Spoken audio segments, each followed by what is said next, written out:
Если тебе снится, что кто-то стучит в дверь, но ты никого не видишь, это знак.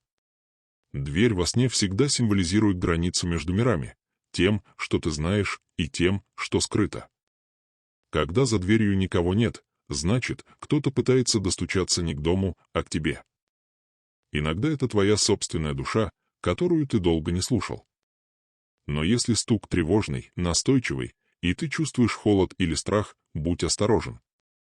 Это может быть знак, что чужая энергия ищет путь в твою жизнь. Такой сон приходит перед переменами, как предупреждение, что не все, что зовет, стоит впускать.